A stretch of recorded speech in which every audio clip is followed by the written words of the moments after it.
बंगाल के जितने भी आवाम है उनका बच्चा, उनका बेटा समझ के मैं आपको एक आग्रह करना चाहता हूं कि जो भी कैंडिडेट हम आपको दें, आप उसको स्पष्टता के साथ बहुमत करें और उनको जिता करके लोकसभा में पहुंचाएं, ताकि आपकी आवाज हम बन पाए, आपकी आवाज हम बन पाए। हम जुमले वाली सरकार नहीं बनना चाहते हैं और ना ही लोगों के फीलिंग्स के साथ खेलना चाहते हैं। हम एकदम प्रैक्टिकल काम करेंगे, जमीनी स्तर पे कार्य करेंगे और जो कहा है वो करने के लिए तात्पर्य। नाजरीन, आप देख रहे हैं द लोकल जर्नलिस्ट, और इस वक्त हमारे बीच खास मुलाकात में मौजूद हैं जनाब कमल सवरवाल जी, जो कि नेशनल कांग्रेस वर्कर्स कमेटी संगठन ऑफ इंडिया के स्पोक्स पर्सन हैं। कमल Sabharwal sir, the local journalist में आपका खैर मकदम है। शुक्रिया जनाब। हम तो पहले भी गुफ्तगू करते ही रहते हैं, आपस में मिलते ही रहते हैं। पहले आपको रमजान की बहुत बहुत मुबारक हो और संगठन आपकी रमजान की शुभ दिनों के लिए दुआ करेगा और चाहेगा कि अच्छा सा रमजान सबका हो। सबको हमारी तरफ से, संगठन की तरफ से रमजान की शुभकामनाएं। पहला सवाल जी बोलिए। चैलेंजिंग सवाल जी। मोहब्बत जिंदगी है नफरत मौत, देश की आवाज Sawarwal, Kamal Sawarwal, India national Congress workers committee संगठन इंडिया की जानिब से क्या कहना चाहेंगे? सर, हम तो देखिए, मोहब्बत की दुकान तो सब जगह पे खुली है और अदर पार्टीज भी उस मोहब्बत की दुकान में जुड़ी है, लेकिन हम संगठन लेके अपना चले हैं उस मोहब्बत की दुकान में बढ़ोतरी करने के लिए और लोगों को साथ में जागरूक करने के लिए, जो कि डिवाइड एंड रूल का अभी देश में चल रहा है, केंद्र सरकार ने बना रखा है, हिंदू मुस्लिम में एकदम से डिस्टर्बेशन डाल रखी है। उस डिस्टर्बेशन को हम लोग खत्म करने के लिए हमारा संगठन गरीब जनता के साथ, दबे कुचले लोगों के साथ खड़ा है और उसी संदर्भ को, उसी लक्ष्य को लेकर हम वेस्ट बंगाल में आए हैं। कमल सवरवाल जी, देखा गया है कि आप नेशनल कांग्रेस वर्कर्स कमेटी संगठन इंडिया के पहले सेक्रेटरी हुआ करते थे जी। अब राष्ट्रीय प्रवक्ता। ये होगा कि जिस तरह से समाज के लिए आप लोग ग्राउंड जीरो पर काम करते आई है ये संगठन, जी, गरीब दलित कुचलो समाज के लिए, जी, क्या कहना चाहेंगे? इस बार इलेक्शन में कदम रख रहे हैं 2024 में। ये हमारा सामाजिक कार्य जो है कंटिन्यू चलता रहेगा, पहली बात। दूसरी बात है, हमें संगठन को अब पहली बार राजनीति में उतार रहे हैं कि लोगों के प्रॉब्लम्स को देख करके गरीब लोगों की सुनवाई नहीं हो रही है और हिटलर राज जैसे कि ऐसा चल रहा है हिंदुस्तान में, किसी को कोई कानून की तरफ से कोई सुनवाई नहीं है, जिसका जो मन कर रहा है वो मनाही कर रहा है, क्योंकि ये केंद्र में सरकार ही ऐसी बैठी हुई है कि लोगों का जीना मुहाल कर रखा है। गरीबी ने, महंगाई ने, बेरोजगारी ने और हेल्थ कॉन्स्टिट्यूशन ने, जो हेल्थ का सिस्टम है वो भी बहुत गिरा हुआ है। आप हमारे साथ किसी गांव में चले, हम आपको दिखाते हैं ऐसे नाले बह रहे हैं, कोई उनके ऊपर ढकढकाव नहीं है और ये बोल रहे हैं कि हमने तरक्की की है और हमने जो ये स्मार्ट सिटी बना दी है।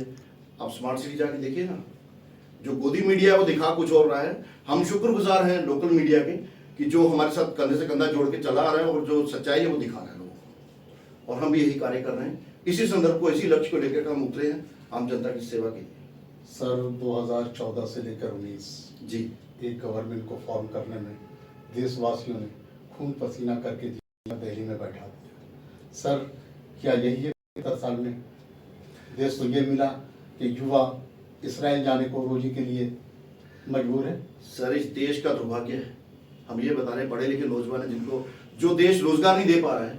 बताइए उस देश की दिशा क्या हुई है? आज से 10 साल पीछे चलिए, ऐसा कंडीशन नहीं था। जब से केंद्र में ऐसी सरकार आई है कि युवा को मजबूर होकर के जाना पड़ रहा है, और आप खुद लगाइए इजराइल में इस तरीके से महामारी फैली है, इतनी बीमारी फैली है कि आपको हम बयान नहीं कर सकते।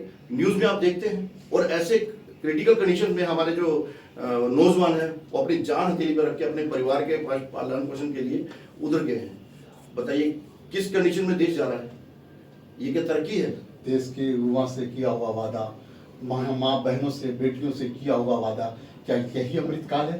सवरवाल जी, क्या कहना चाहेंगे? आपके दुखती रखने में हाथ डालना चाह रहा हूँ और ये बताना चाह रहा हूँ क्योंकि आप दलित गरीब मजदूरों की आवाज बनकर आए हैं, 2024 में इलेक्शन लड़ने जा रहे हैं, क्या मुद्दा रहेगा सर, ये बताएं। सर जी, राम राज बोले जा रहे हैं कि राम राम का नाम लेकर हर बार वोट नहीं मिलता है। करनी और कथनी में बहुत फर्क है सर। जब हम करेंगे तभी हम वोट के हकदार हैं।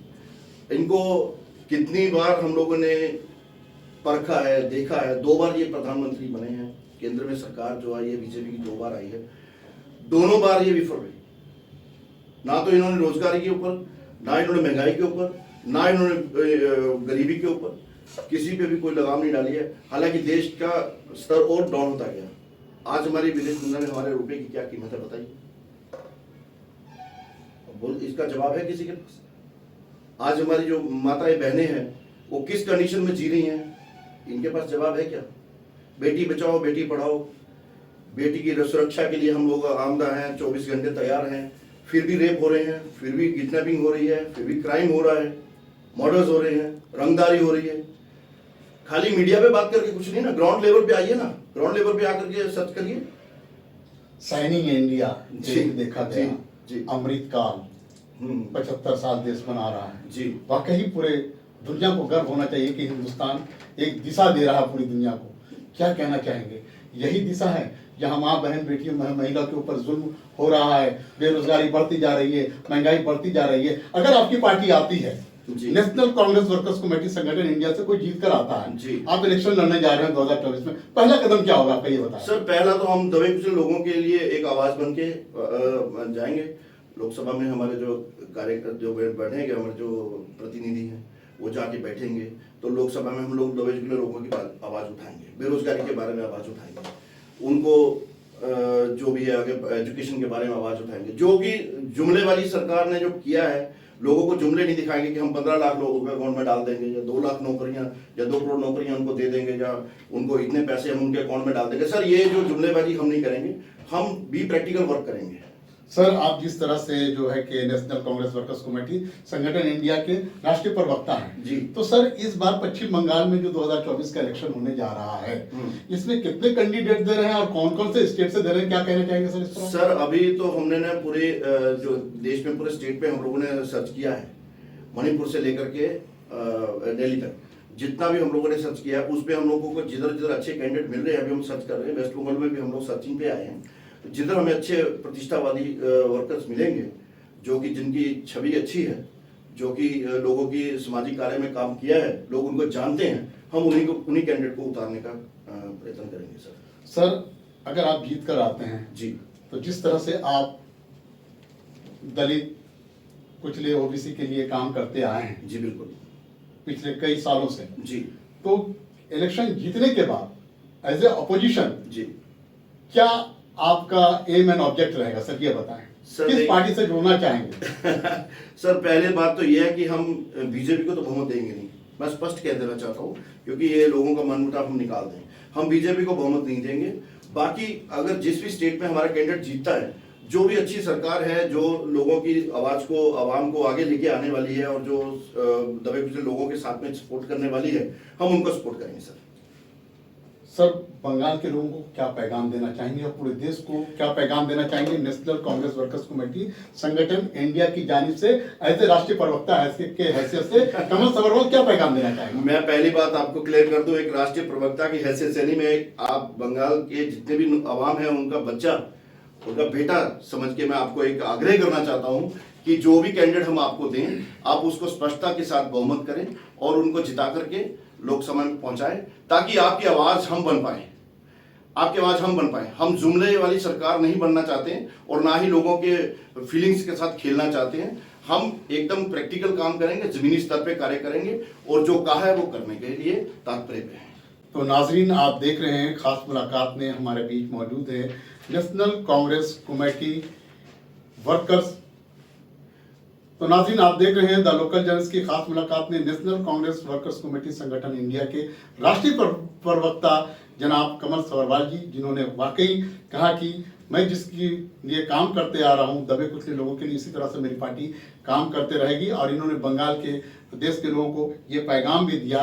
नाज़रीन मैं आपको बताता चलूं, और इनका यह भी कहना है कि देश में नफरत को देखते हुए आज पूरे मुल्क में है नफरत का माहौल, आज पूरे मुल्क में है नफरत का माहौल। मैं तो मोहब्बत की बात करने आया हूं, मैं तो मोहब्बत की बात करने आया हूं। पल पल की अपडेट के लिए आप बने रहें द लोकल जर्नलिस्ट के साथ। हमारे चैनल पर 24/7 4 न्यूज़ अवेलेबल है, बंगला, इंग्लिश और उर्दू में। आप हमारे चैनल को लाइक करें, सब्सक्राइब करें, शेयर करें और फर्दर अपडेट्स के लिए बने रहें द लोकल न्यूज़ के साथ। मैं शमसुद्दीन कोलकाता से बहुत बहुत शुक्रिया, धन्यवाद।